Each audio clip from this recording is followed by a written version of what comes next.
গিয়েছি আর সেখানকার অ্যাডভান্স পেয়ে আমি এইসব পোশাকগুলো কিনেছি। তোর জন্য দাদার জন্য দুদিবার জানি, তোর জন্য জামা প্যান্ট আমি রেডি করে দিয়ে এসেছি। আমার চোখে চোখ রেখে নিষেধ। আমার আমার দিকে চোখ রেখে কথাগুলো বলতো, আমার দিকে না তাকিয়ে আমার দিকে না তাকিয়ে এমন আমতামতা করে বলছিস কেন? আমতা করছিস কেন? মিথ্যে কথাগুলো বলার এখনো ঠিক রক্ত করতে পারবে না। দাদা শিউলি, দাদা সবাইকে কি তুই এতটাই বোকা ভাবছিস রে হতভাগী? কোনো ইন্টারভিউ ছাড়া শুধুমাত্র মুখ রেখে যে চাকরি পাওয়া যায় আর সময়ের আগে যে কাজের মানমাইনের টাকা আগাম পাওয়া যায় সেটাকে চাকরি বলে না রে হতভাগী। চরিত্র বিক্রি বলে চরিত্র বিক্রি বলে। সত্যি করে বল, কিসের চাকরি? কিসের চাকরি? কোথায় তোর অফিস? দিনে না রাতে তোকে কত ঘন্টা ডিউটি করতে হয়? আরে বাবা, আমি তো বলছি রে নিশি, এই কথাগুলো বা তোর এই প্রশ্নের জবাবগুলো আমি না কয়েকটা দিন পরে বলবো। কেন পারবি না? কেন পাবি না? আমি তো তোদেরকে চাকরি করে রোজগার করার জন্য চাকরি করে রোজগার লেখাপড়া শেখাইনি। আমি তো চিরটাকাল আমি তো ছিলাম চিরকাল তোদেরকে সৎ আর পবিত্র থাকার সুন্দর শিক্ষা দিয়েছিলাম। এটাই তো চেয়েছিলাম। আমি তো চাইতাম আমি তো চাইতাম তোরা সৎ আর সুন্দরভাবে একটা সুখের সংসার কর। তুই তো চাইতো দাদা, তুমি তো চাইতে দিদিও সুখে সংসার করুক, তাহলে সেই মা সুখে কেন সংসার করতে পারবে না? আর আমার কথা মনে করো না, আমার সুখটা ওই ঈশ্বর চান না তাই। চুপ কর হতভাগী। বাবা শিউলি, বাবা ঈশ্বরের দোহাই দিয়ে নিজের অপকর্মকে প্রশ্রয় দিচ্ছিস হতভাগী। ছি, তোকে দিদি বলে ডাকতে আমার লজ্জা করে, মুখ দেখতে আমার ঘেন্না করে।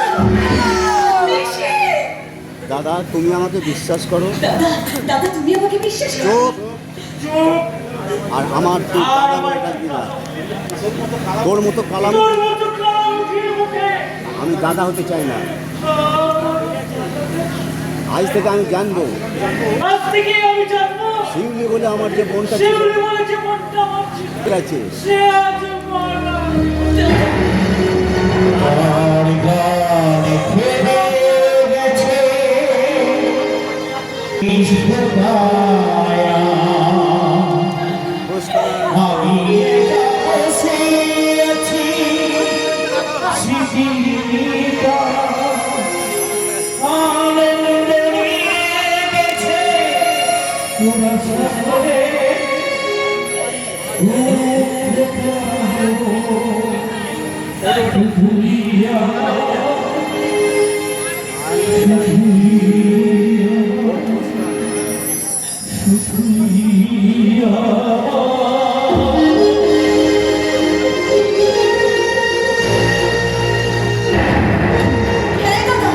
তুমি ঠিক কথাই বলেছো।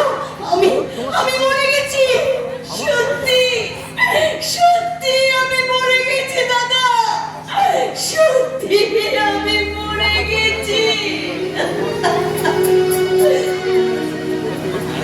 শিউলি, যে তোমার মুখের দিকে তাকিয়ে নতুন করে বেঁচে ওঠার স্বপ্ন দেখছে, তার কথা তুমি একবার ভাববে না শিউলি? স্বপ্ন সত্যি তাই শিউলি? আমার মতো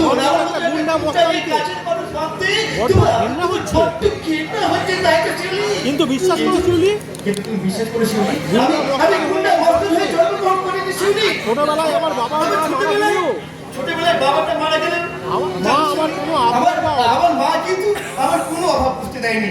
আর জানিস আমার মায়ের শুধু একটা ইচ্ছে ছিল, আমি যেন ভালো করে লেখাপড়া শিখে মানুষের মতো মানুষ হতে পারি।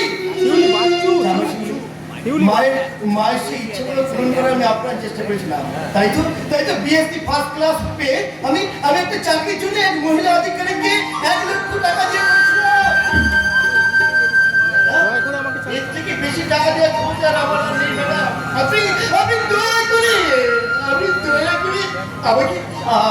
চাকরি দিন ম্যাডাম। আপনি আমাকে দয়া করুন না। কিন্তু চাকরি জানো চাকরি দিয়ে তো দূরের কথা, আমি 1 লক্ষ টাকা দিতে অস্বীকার করায় আমি তার প্রতিবাদ করেছিলাম বলে আমাকে পুলিশ এনে সম্পত্তি ভাঙচুর সরকারি সম্পত্তি ভাঙচুর আর আর শ্লীলতাহানি শ্লীলতাহানির অপরাধে আমাকে পুলিশের হাতে ধরিয়ে দিল 7 বছর বিনা দোষে আমার কারাদণ্ড হয়ে গেল শিউলি। আর তোমার মা আর তোমার মা আমার মা চরম লজ্জায় আমার বয়সী চরম লজ্জাকে সহ্য করতে না পেরে আত্মহত্যা করল